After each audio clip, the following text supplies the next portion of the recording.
అందరికీ నమస్కారం. విజయపథానికి స్వాగతం. ఈరోజు నుంచి మనం కరెంట్ అఫైర్స్కి సంబంధించిన విషయాల గురించి కూడా మాట్లాడుకోబోతున్నాం. సో ఈరోజు ఫస్ట్ డే 22 సెప్టెంబర్కి సంబంధించిన కరెంట్ అఫైర్స్ గురించి చూద్దాం. ఓకే, సో అందులో ఫస్ట్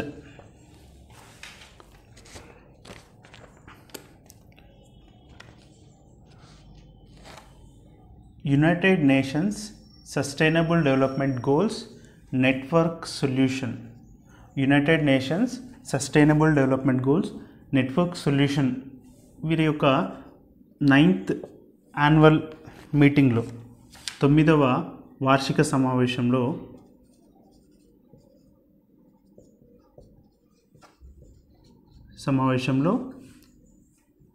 బంగ్లాదేశ్ ప్రధాని అయినటువంటి షేక్ హసీనా గారికి ఒక అవార్డు ఇవ్వడం జరిగింది. బంగ్లాదేశ్ ప్రధాని షేక్ హసీనా ఏం అవార్డు అంటే sustainable development goals progressive award. ఈ అవార్డు పేరు ఇవ్వడం జరిగింది. సో సస్టైనబుల్ డెవలప్మెంట్ గోల్స్ అనేవి ఉంటాయి, మనకి దాదాపు 18 గోల్స్ ఉంటాయి. సో పర్యావరణం గురించి, మానవ అవసరాల గురించి, తాగునీటి గురించి, ఈ విధంగా అన్ని రకాల overall development sustainable development goals అని మనకు యునైటెడ్ నేషన్స్ మనకు 18 గోల్స్ని ఇవ్వడం జరిగింది. అందులో ప్రోగ్రెసివ్ కనబరిచినందుకు గాను షేక్ హసీనా బంగ్లాదేశ్ ప్రధానికి ఇవ్వడం జరిగిందనమాట. ఈమెను ఏమని హానర్ చేశారంటే గౌరవార్థం jewel in the crown of day. Jewel in the crown of day అనే ట్యాగ్లైన్ తోటి గౌరవించడం అనేది జరిగింది. ఇది first current affair. So second one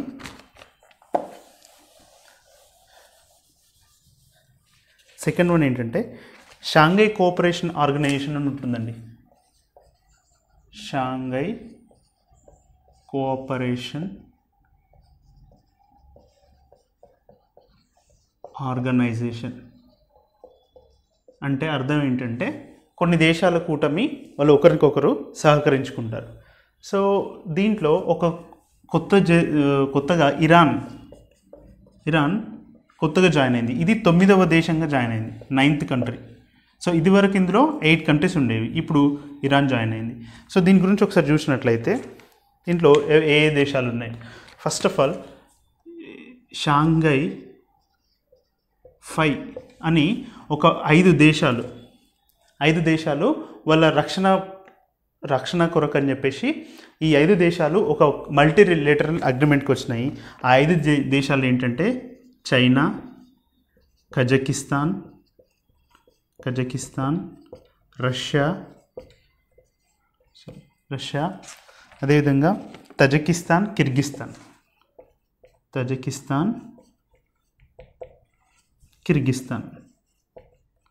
ఈ 5 దేశాలు ఒక ఒప్పందానికి వచ్చి ఒకరినొకరు రక్షించుకోవాలి. ఇది రక్షణ ఒప్పందం, మల్టీలేటరల్ సెక్యూరిటీ అగ్రిమెంట్ అనుకోండి.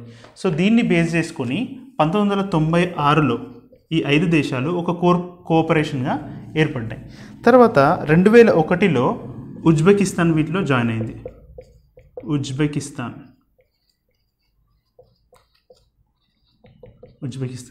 తర్వాత 2017లో ఇండియా, అదేవిధంగా పాకిస్తాన్ రెండు కూడా 2017లో జాయిన్ అవ్వడం జరిగింది. ఇప్పుడు ఇవి 5, ఇవి 3, మొత్తం 8 ఉన్నాయి కదా. ఇప్పుడు 2021లో ఇరాన్ జాయిన్ అయింది. మొత్తం 9 దేశాలు అయినాయి అన్నమాట. ఇది దీనికి సంబంధించిన కరెంట్ అఫైర్. ఓకేనా. తర్వాత మూడో కరెంట్ అఫైర్ చూసినట్లయితే థర్డ్ వన్. సో కెనడాలో 3rd టైం ప్రధానమంత్రిగా ఎన్నికైనారు ఒక ఆయన, 3rd టైం. సో అతను ఇదివరకు కూడా 2 సార్లు ప్రధానమంత్రిగా చేసినాడు. ఇప్పుడు 3వసారి జస్టిన్ ట్రూడో.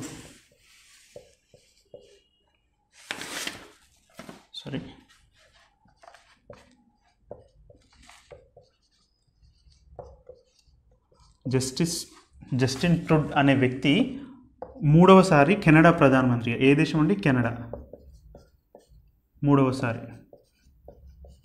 మూడవసారి ప్రధానమంత్రిగా సెలెక్ట్ అయినాడు.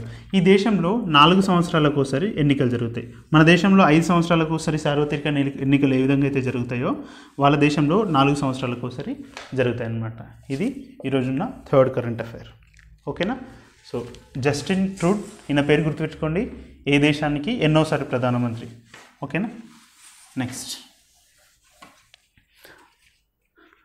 భారతదేశంలో ఒక భారతీయ మహిళ గీతా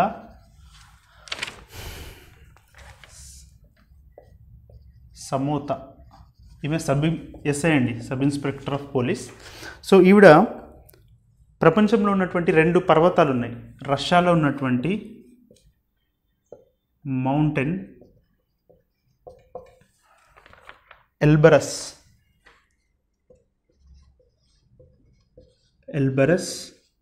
దీని హైట్ 5642 మీటర్లు. సో దీన్ని యూరోప్లోనే అతి ఎత్తైన మౌంటైన్గా మనం పేర్కొంటాం అనమాట, రష్యా. అదేవిధంగా టాంజానియాలోని కిలిమంజారో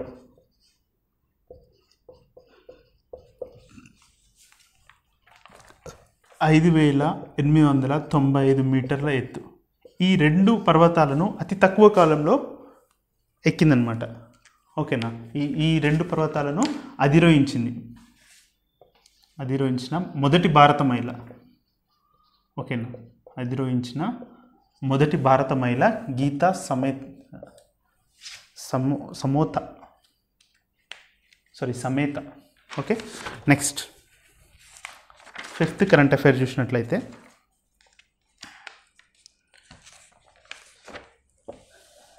ఇది బీచ్లకు సంబంధించిందండి. భారతదేశం నుంచి మరొక 2 బీచ్లని బ్లూ ఫ్లాగ్ సర్టిఫికేషన్ ఇచ్చారనమాట.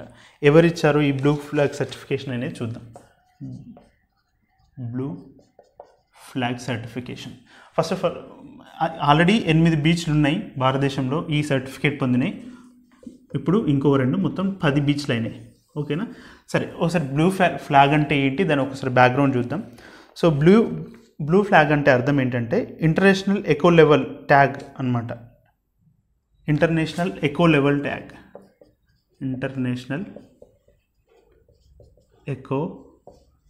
Level tag. సో దీని ప్రకారం ఏంటంటే ఒక 33 పారామీటర్స్ ఉంటాయి, 33 సూచనలు చేసినారు. ఈ 33 సూచనలను ఏవైతే ఫుల్ఫిల్ చేస్తున్నాయో, అంటే అక్కడ స్వచ్ఛమైన గాలి ఉండాలి, స్వచ్ఛమైన నీరు ఉండాలి, చెట్లు పెరగాలి, సముద్ర తీర ప్రాంతాన్ని కాపాడే చర్యలు తీసుకోవాలి, ఇలాంటి కాన్సెప్ట్ని బేస్ చేసుకొని 33 పారామీటర్స్ని ఎవరు ఇవ్వడం జరిగిందంటే foundation for environment education. So ఇదొక ఫౌండేషన్, ఇది ఈ పారామీటర్స్ని డిజైన్ చేయడం జరిగింది. దీన్ని బేస్ చేసుకొని ప్రపంచంలో ఉన్న వివిధ బీచ్లకి ఈ బ్లూ ట్యాగ్ అనేది ఇస్తారనమాట. అందులో భాగంగా 8 ఆల్రెడీ మనకు ఇదివరకు పొందున్నది. ఇప్పుడు ఈరోజు కరెంట్ అఫైర్లో మరొక 2 కొత్త బీచ్లో ఈ సర్టిఫికేషన్ పొందడం జరిగిందనమాట. ఓకేనా? సో ఈ ఫౌండేషన్ యొక్క హెడ్ క్వార్టర్ డెన్మార్క్లో ఉందండి, డెన్మార్క్. ఓకే, సో మరి ఈ 8 బీచ్లు ఎక్కడెక్కడ ఉన్నాయో ఒకసారి చూద్దాం. ఫస్ట్ ఈ 2 బీచ్లు చూద్దామండి.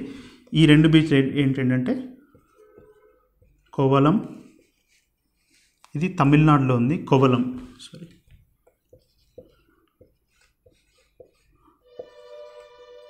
తమిళనాడు.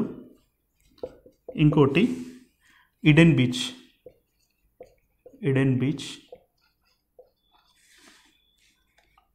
అండమాన్లో ఉంది.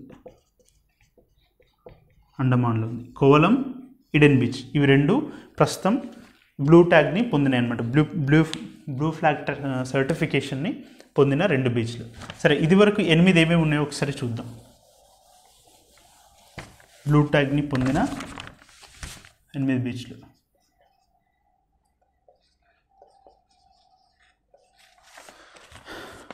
ఒకటి కప్పాడు, ఇది కేరళలో ఉందండి. 2 శివరాజ్పూర్, గుజరాత్లో ఉంది.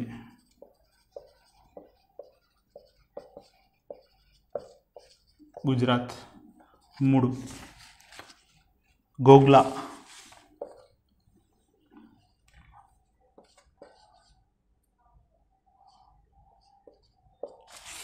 గోగ్లా డయ్యూలో ఉందండి. నెక్స్ట్ రిషికొండ, ఇది ఏపీలో ఉంది. అదేవిధంగా గోల్డెన్ బీచ్ ఒడిస్సాలో ఉంది.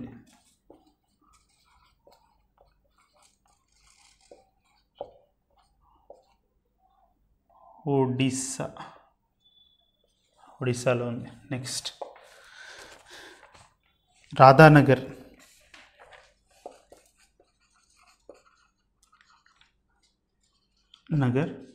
అండమాన్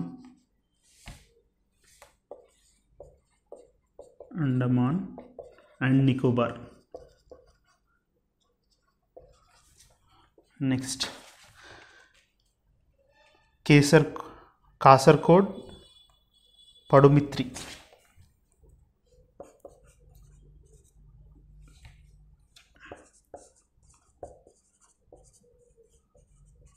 మరియు పదుమిత్రి, ఇవి 2 కూడా కర్ణాటకలో ఉన్నాయండి. ఓకేనా, ఇది 8. సో ఇప్పుడు ఒకటి తమిళనాడులో కోవలం, ఈడెన్ బీచ్, అండమాన్లో. సో ఇది ప్రస్తుతం ఉన్న కరెంట్ అఫైర్. నెక్స్ట్ ఉత్తరప్రదేశ్ ప్రభుత్వం ఒక ఎలక్ట్రిక్ పార్క్ని, నోయిడా దగ్గర ఒక ఎలక్ట్రిక్ పార్క్ని స్టార్ట్ చేయబోతుంది. ఇది దాదాపు 200 ఎకరాల్లో యూపీ గవర్నమెంట్ ఎలక్ట్రిక్ పార్క్ని చేయబోతుంది. సో ఇది 250 ఎకరాల్లో దాదాపు ఎక్కువ శాతం ఎంప్లాయ్మెంట్ ఇస్తుందని చెప్పేసి ఎస్టిమేషన్ చేస్తున్నారు. 2025 వరకు దీన్ని పూర్తి చేయాలని టార్గెట్ పెట్టుకున్నారు ఉత్తరప్రదేశ్ సీఎం యోగి ఆదిత్యనాథ్.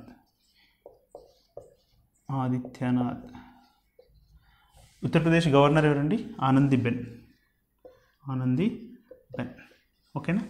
సో ఇది ఉత్తరప్రదేశ్కి సంబంధించిన కరెంట్ అఫైర్. Next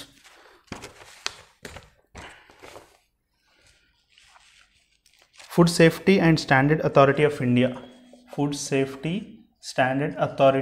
India.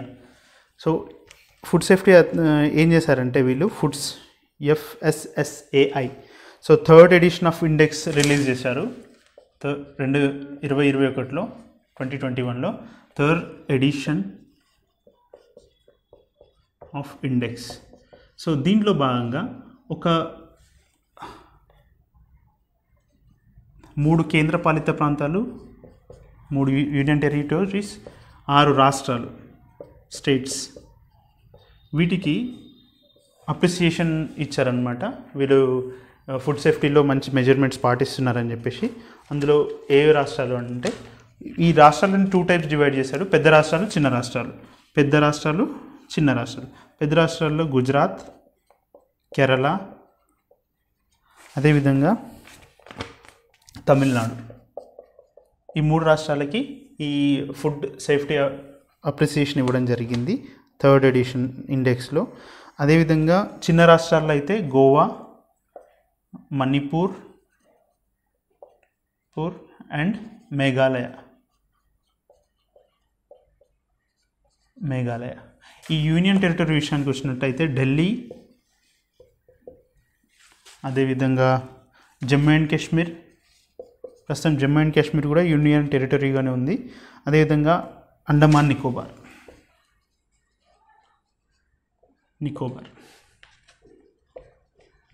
ఈ 3 యూనియన్ టెరిటరీస్కి 6 రాష్ట్రాలకి ఈ ఫుడ్ సేఫ్టీలో అప్రిసియేషన్ ఇవ్వడం జరిగిందండి.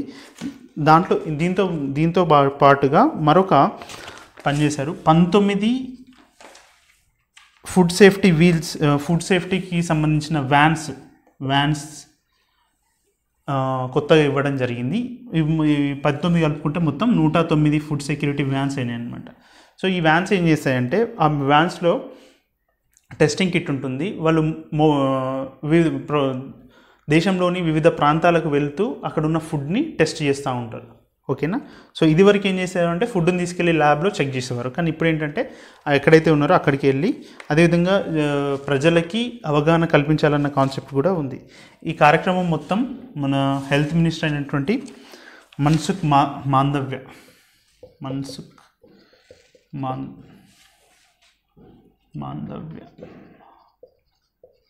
ఈయన చేతుల మీదుగా జరిగిందనమాట. ఓకేనా. ఇది ఈరోజు కరెంట్ అఫైర్స్, దీనికి సంబంధించింది ఫుడ్ అథారిటీకి సంబంధించింది, ఫుడ్ సేఫ్టీ అథారిటీ. ఓకేనా. నెక్స్ట్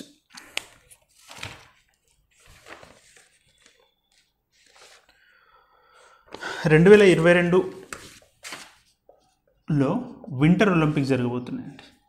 వింటర్ ఒలింపిక్స్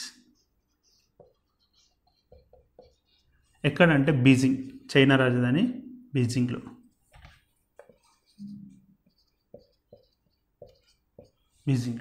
సో దీని యొక్క ట్యాగ్ లైన్ ఏంటంటే, దీని main theme together for a shared future. Together for a shared future. ఇదండి 2022లో బీజింగ్లో వింటర్ ఒలింపిక్స్ జరగబోతున్నాయి. దానికి మెయిన్ థీమ్ ఏంటంటే టుగెదర్ ఫర్ షేర్డ్ ఫ్యూచర్. ఓకేనా. సో తర్వాత నెక్స్ట్ కరెంట్ అఫైర్స్ మన ఎయిర్ ఫోర్స్కి సంబంధించింది. చీఫ్ ఆఫ్ ఎయిర్ స్టాఫ్ అని ఉంటారండి. చీఫ్ ఆఫ్ ఎయిర్ స్టాఫ్ అంటే ఎయిర్ ఫోర్స్కి హెడ్ అని అర్థం. So army, navy, air force 3 ఉంటాయి కదండి. ఆర్మీ, నేవీ, ఎయిర్ ఫోర్స్, ఇవి 3 మనకి రక్షణ విభాగాలు కదా, భారతదేశాన్ని రక్షిస్తూ ఉంటాయి. ఈ భూమి మీద, నీటిలో, ఎయిర్ ఫోర్స్ గాలిలో. సో ఈ చీఫ్ ఆఫ్ ఎయిర్ స్టాఫ్కి హెడ్ ప్రస్తుతం ఎవరున్నారంటే రాకేష్ కుమార్ సింగ్ భదేరియా, ఆర్కే సింగ్ భదేరియా అని ఉన్నారండి. రాకేష్ కుమార్ సింగ్ భదేరియా. ఈయన సెప్టెంబర్ 30కి ఆయన పదవీ కాలం పూర్తవుతుంది. సో ఈయన ప్లేస్లో వివేక్ రామ్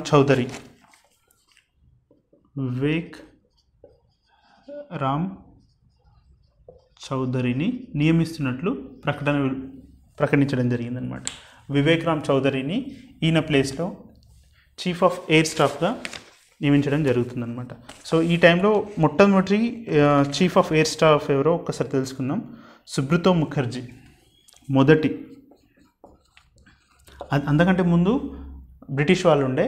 సో మొదటి ఇండియన్ ఎవరు అని అంటే మొదటి air staff, chief of air staff, chief of air staff Subroto Mukherjee.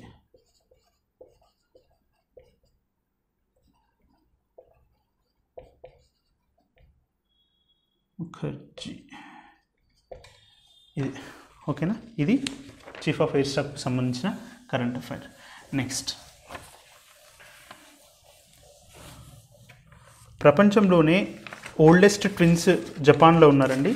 Oldest అతి 107 సంవత్సరాల వయసు కలిగిన కవలలు జపాన్లో ఉన్నారండి. సో వీళ్ళకి జపాన్ ప్రభుత్వం గుర్తించి సన్మానించబోతుంది. సో వాళ్ళ పేర్లు ఏంటంటే ఉమేనో సుమియామా ఒక ఆమె, ఉమేనో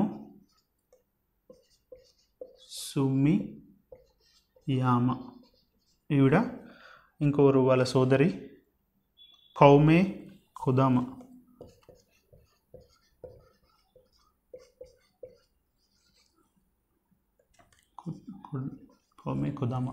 వీరిద్దరండి, వీళ్ళు కవలలు.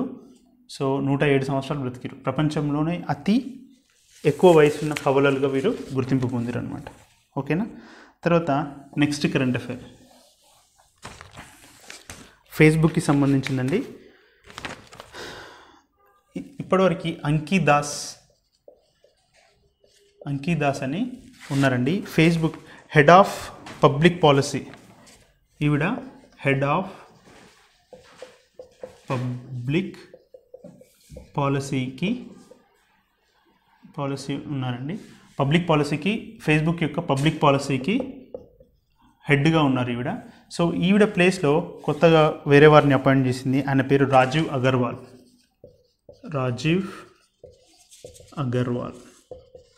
సో ఇది ఫేస్బుక్కి సంబంధించిన కరెంట్ అఫైర్.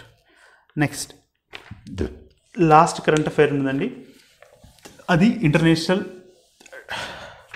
వీక్ ఆఫ్ డెఫ్ పీపుల్.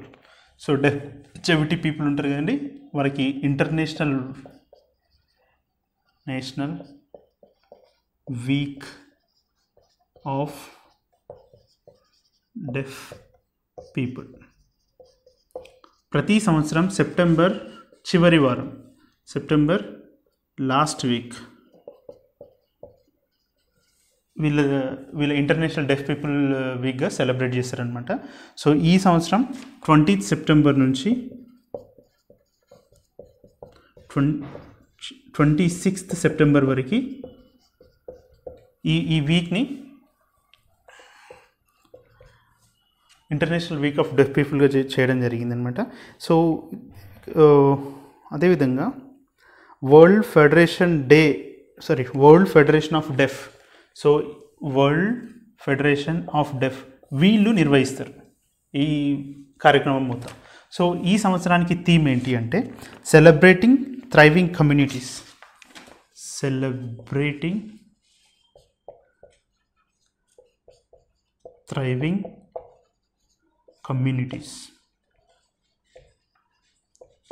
సో ఇది ఈ సంవత్సరానికి సంబంధించిన ఓకే. సో ఇదండి ఈరోజుకి సంబంధించినటువంటి 22nd సంబంధించినటువంటి current affairs. Next current affairs గురించి చెప్పుకుందాం. ఎవరైనా ఛానల్ సబ్స్క్రైబ్ చేసుకోకపోతే చేసుకోండి. Thank you.